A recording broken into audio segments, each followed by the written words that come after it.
Theatre. Theatre. Theatre. What is theatre? What is it? Have you been? Shakespeare, Ibsen, Chekhov. Shakespeare. These guys. What is a theatre? A theatre is where theatre is theatred. Where words are spoken. Where action is acted. Where culture is cultured. What do we need for an act of theatre? Chairs. A stage. Trained actors. Educated audiences. Ushers.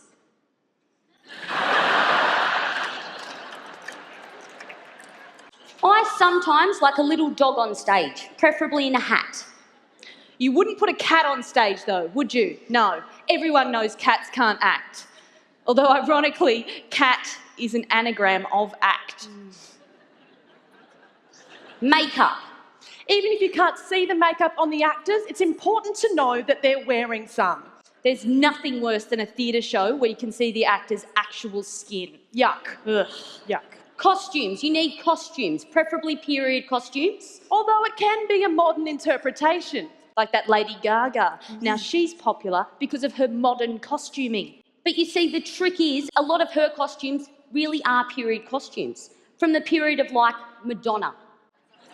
But reimagined by Lady Gaga with modern materials. Materials that weren't in existence in the times of Madonna, back in the olden days, when Madonna roamed the earth. That's a Madonna-saw. The olden days. Theatre. Epic. Feelings. Tragedy. Theatre. Now, what are we looking for in a theatre experience? We want to be touched, not by this guy,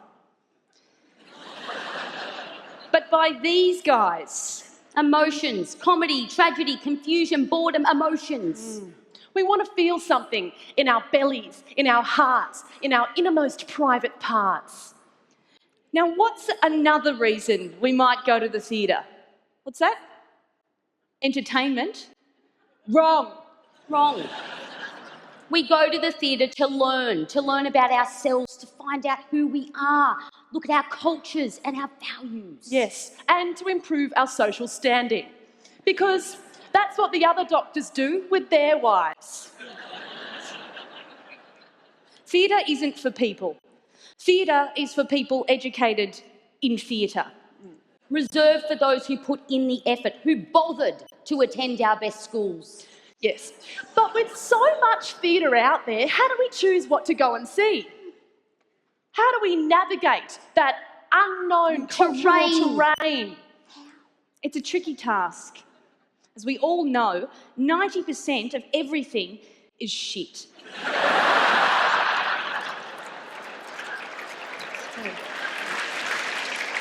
Restaurants, people, cars, birthday presents, marriages, 90% of everything. If we were to use, for example, I don't know, the people in this room, your 10% in the good zone would be the people on the stage. And you guys are the rest of the pie. Although, to be fair, you are the good parts of the pie. We all know the real bottom dwellers are the people watching at home.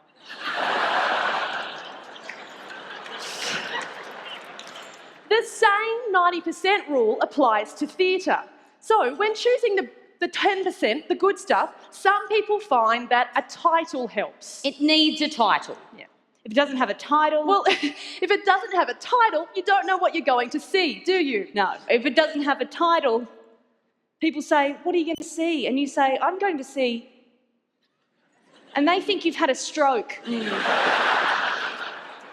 Terrible.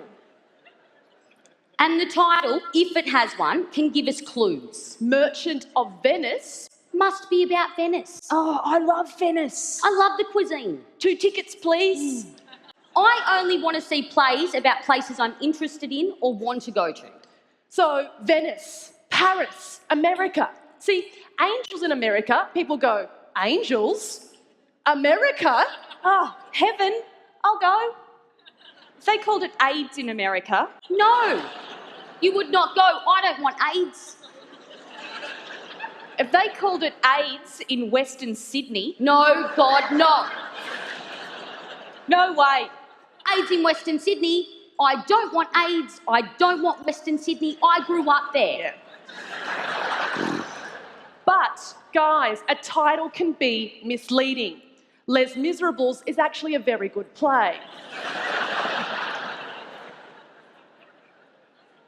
So we're still in the same conundrum. How can we tell? What should we see? What's good? What should we value? Fortunately for us, it has already been decided. The classics. If something is worthwhile, it will be a classic. The classics, of course, the classics. Great works written by great people. The greats, Shakespeare, Chekhov, Ibsen. These guys. So what defines a classic then? Well, first, it has to be good.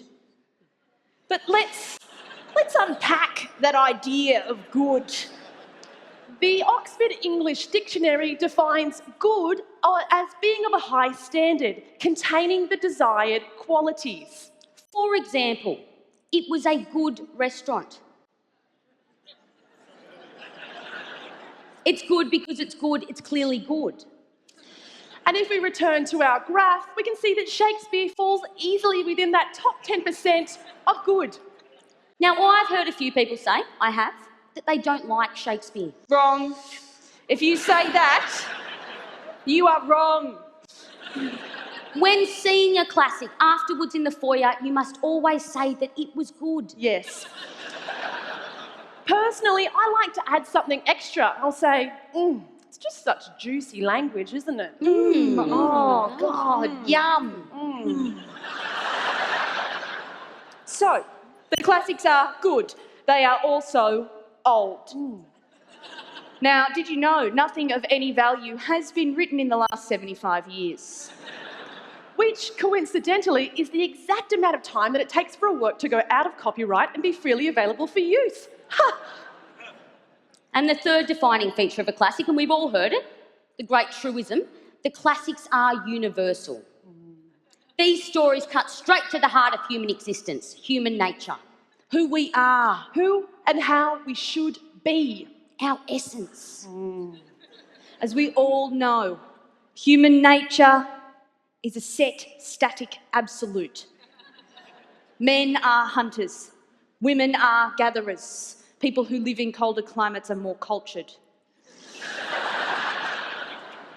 We all know these universal truths, but with the classics, we get to see them brought to life again and again by university dramatic societies and budding Kenneth Branaghs everywhere.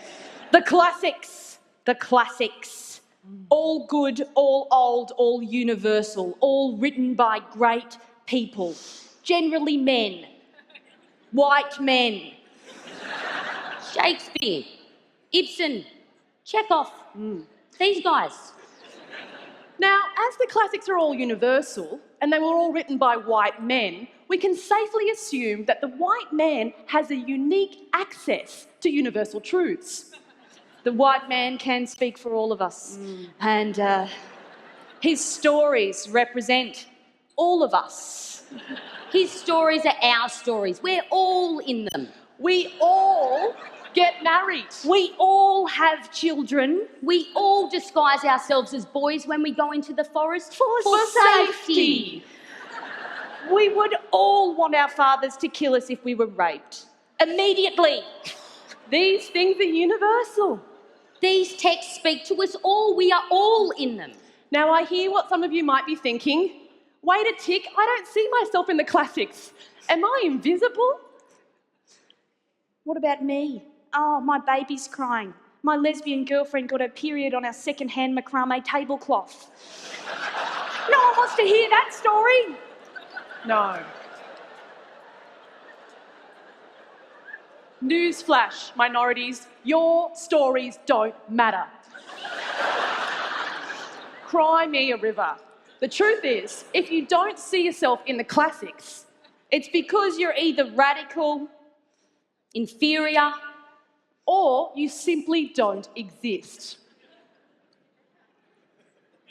For you, these stories are aspirational. Yes. They can show you about human nature and how you should be. Yeah. See, Nat is black and Zoe is a homosexual. But at least we have a model to aspire to.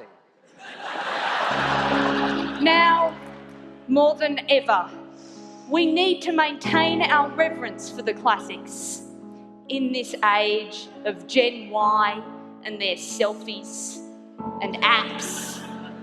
The classics remind us that we must die for love, we must war for peace, and we must obey God without question.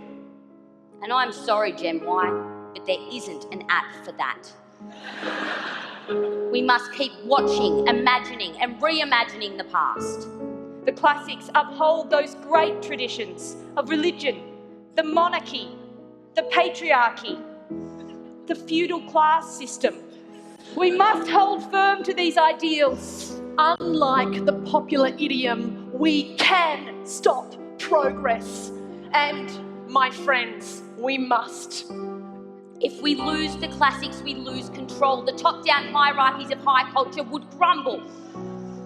And who knows what sort of people we would listen to then? The freaks, the monsters, the homeless, women.